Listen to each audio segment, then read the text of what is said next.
Hola, hola a todos, hola, bienvenidos. Muchas gracias por estar aquí, Clara, Lourdes, Hugo y a todos los que se están uniendo del otro lado. Muchas gracias también, Librería Carlos Fuentes, por recibirnos, por hospedarnos el día de hoy. Es un gusto para nosotros estar en esta plática. Y bueno, para comenzar, leeré un poquito de sus semblanzas. Y bueno, empezamos esta plática que decíamos hace un ratito, tenemos cafecito, esperemos que todos en casa también lo tengan. Y bueno, pues arrancamos. El día de hoy nos acompaña Clara Hussitman. Ella es exsecretaria de Desarrollo Social del Distrito Federal, relatora del Movimiento Mujeres para Beijing, consultora en política social y temas de género. Clara, qué gusto tenerte aquí el día de hoy. Muchísimas gracias. Al contrario, el gusto es para mí compartir con viejos amigos y contigo, Montserrat, esta presentación.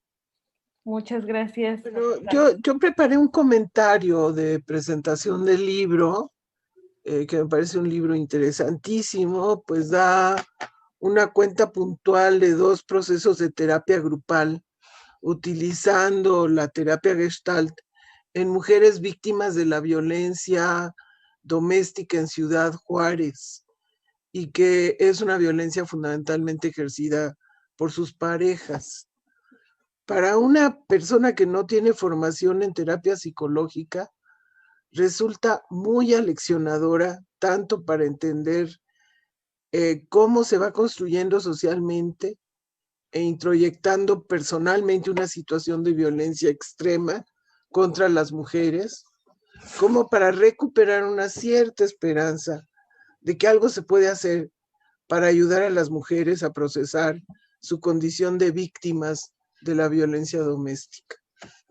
Esta esperanza es particularmente importante en nuestros días, en un momento donde los niveles alcanzados por la violencia contra las mujeres parece haber llegado hasta una situación extrema que exige un hasta aquí y que se ha agudizado más por la pandemia.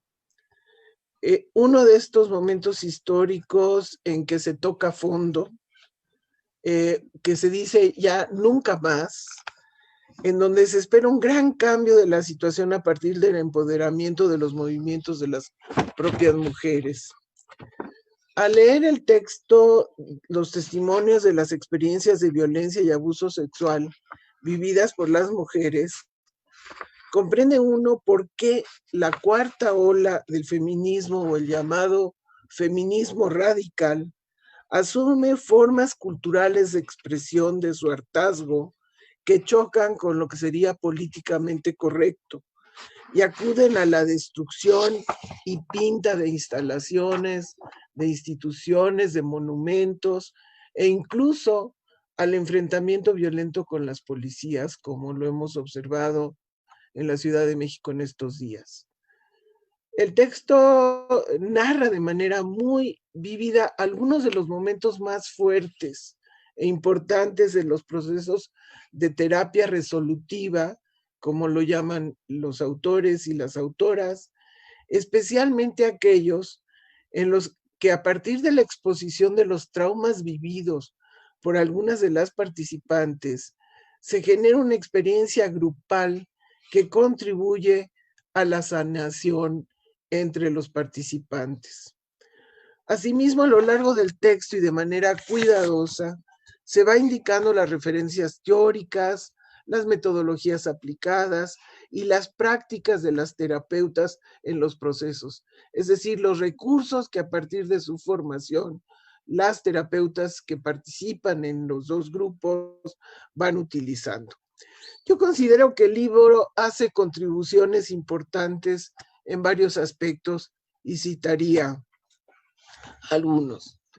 Primero, en la importancia de reconocer la parte emocional del ser humano, sus sentimientos, sus temores, sus apegos, sus afectos y cómo estos forman parte de su ecosistema.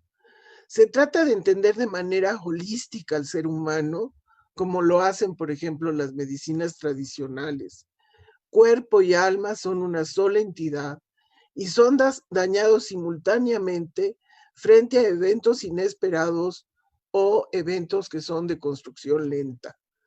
Tan fuerte puede ser un dolor y el sufrimiento causado por un trauma físico como el generado por un déficit o un daño emocional. Segundo lugar, destaca la importancia del contexto familiar en la formación de los seres humanos y cómo quien aprende a solucionar conflictos en forma violenta como víctima o victimario en la familia, reproducirá ese aprendizaje en su entorno social. La vida en las familias se sigue asumiendo como espacio privado, donde la sociedad externa no puede ni debe intervenir, a pesar de que se puede estar viviendo en un infierno para quienes están dentro de ese grupo familiar.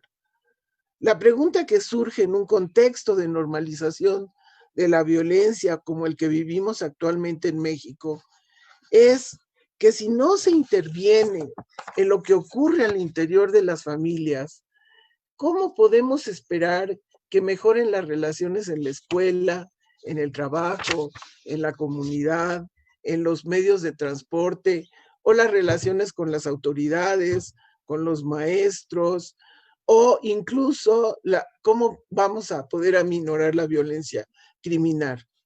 La violencia familiar se refleja en el contexto externo y la violencia externa se refleja en el contexto familiar.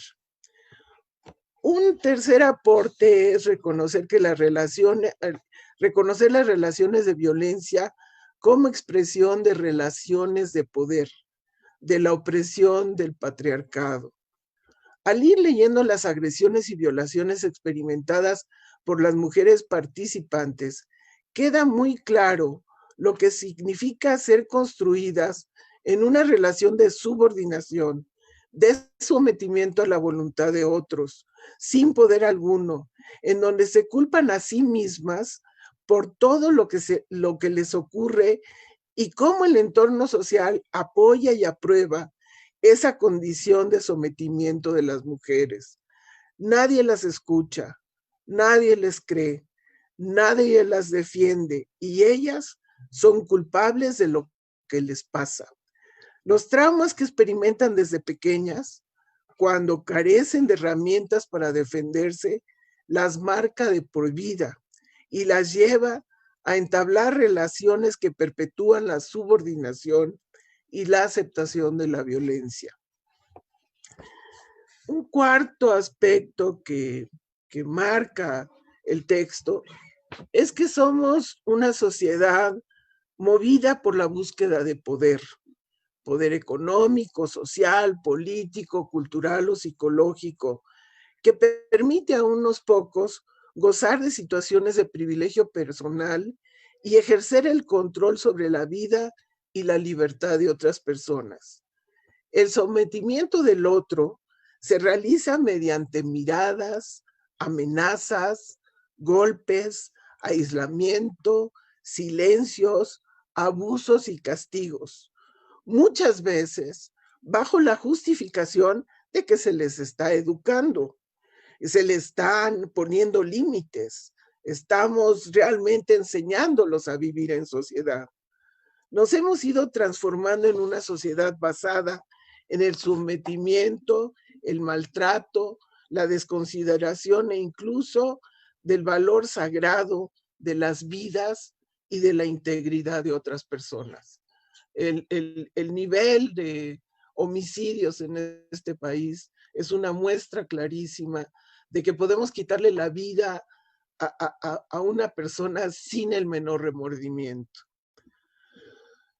Ahora, la vida está llena de pequeños traumas que se van acumulando en el mundo de las emociones o la psique de las personas, como culpas, resentimientos, medios, aceptación del castigo, construidos como nos narra el texto, comentado a partir del padre o la pareja alcohólica y violenta, de la mirada sancionadora de la madre y los golpes de esta, la violación por el primo, el abandono del padre o de la madre, el aborto inducido, las cortadas en la cara por la pareja el rechazo al embarazo, el sufrimiento por los miomas, el tocamiento por el hermano, el primo o por el tío. En nuestro desarrollo no se nos dota de herramientas para solventar y procesar esos traumas paulatinos que se van generando o muy violentos y no podemos procesarlos de manera saludable y enfrentarlos. Algunas mujeres recurren a la espiritualidad como mecanismo de consuelo bajo la idea del amor de y a Dios. Cito el texto. Una mujer que vive violencia suele tener una verdadera confusión en sus sentimientos y a menudo experimenta como fatalidad o como culpa su situación, sin asumir responsabilidad y sin poder hacer contacto con sus propias emociones. Así lo señalan las autoras. En sexto lugar, el libro demuestra la utilidad de las terapias grupales breves. A mí me parece eso importantísimo. En este caso es para salir de situaciones de depresión graves y de sentimientos suicidas. Cito, el proceso de terapia grupal es muy poderoso y se produce fluidamente porque el individuo procesa lo que le pasa a lo largo de las sesiones y conecta la experiencia, lo experienciado, que es una palabra rara en el libro, lo experimentado en el grupo con quien él o ella y con las cosas que le pasan en su vida. Las autoras citan a Yalom. En la terapia de grupo en especial, en las primeras etapas, ver negado su sentimiento de singularidad constituye una poderosa fuente de consuelo. Después de escuchar a otros miembros revelar preocupaciones similares a las suyas, las pacientes informan sentirse más en contacto con el mundo y describen este proceso como una experiencia de ser bienvenidos a la raza humana. Sencillamente este fenómeno se expresa en el cliché, todos nos encontramos en el mismo barco. Es decir, encontrar que otras mujeres han vivido y están experimentando lo mismo que uno, libera de alguna manera el sentimiento de culpabilidad que muchas veces se construye al ser víctima de violencia. El recuento del proceso de terapia va mostrando cómo las participantes empiezan a abrirse y a procesar sus propias culpas, angustias, experiencias traumáticas, y cómo frente al ejemplo de una, otras se atreven a contar y a dejar sus temores, al darse cuenta de que no están solas y de que otras personas han experimentado situaciones semejantes, que no es vergonzoso y no es culpa de ellas por lo que han vivido años en una realidad opresiva e injusta. A pesar de los avances en las investigaciones y en el reconocimiento de la importancia de los aspectos emocionales y psíquicos en la vida de los seres humanos, logrados por grandes pensadores del psicoanálisis y de las psicoterapias de la primera mitad del siglo XX, y del desarrollo de las mismas a partir de las traumáticas experiencias de las dos guerras mundiales. Aún ahora, en el siglo XXI, no acabamos de asumir y reconocer la existencia y el profundo dolor que generan los traumas cuando las personas se encuentran afectadas o desequilibradas por factores personales o del contexto. Las violencias normalizadas en las sociedades modernas y especialmente en nuestro país, que representan un gran problema de salud pública y una crisis de derechos humanos, no encuentran su correlato en un avance de los servicios de salud mental, tanto públicos como privados. Encontrar servicios que ayuden a curar el sufrimiento emocional y mental, a superar duelos, es aún muy difícil en nuestro país. No existe el reconocimiento de su importancia. No se cuenta con suficientes cuadros de profesionales formados en el campo de la salud mental. No se ponen recursos financieros para su desarrollo, ni se cuenta con políticas y programas que asuman la envergadura de la problemática en un país agobiado por los suicidios, las depresiones, las adicciones, las violencias y las condiciones postraumáticas de las víctimas de esas múltiples violencias, de la pobreza, de la desigualdad y de la discriminación. Esta situación ya de por sí grave se ha visto agudizada por la pandemia, el encerramiento social y la muerte de cerca de 80,000 personas de acuerdo a las cifras oficiales. O sea, el duelo de una gran cantidad de familias en este país, en este momento, no está siendo debidamente procesado.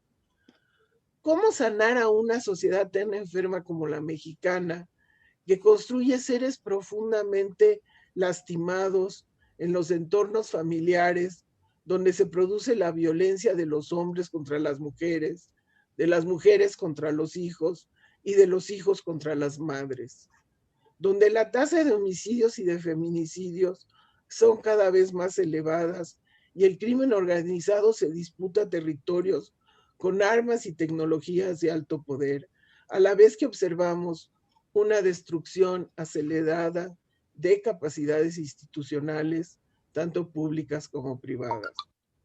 La apuesta de los nuevos movimientos feministas es a producir un cambio cultural, algo que las mujeres de mi generación pensamos necesario, pero para la cual no sirvieron las herramientas que pusimos en práctica. Básicamente, nos centramos en el empoderamiento de las mujeres, en cambios de legislación, en el desarrollo de instituciones de defensa y en educación de las autoridades.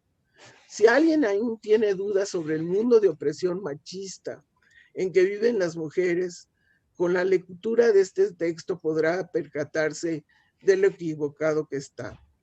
El lastre del patriarcado es ancestral.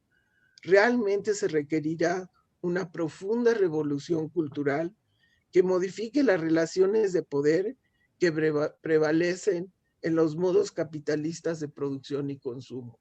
O sea, el capitalismo en sí implica una subordinación de sectores muy amplios de la población que no tienen derecho muchas veces ni siquiera a expresarse.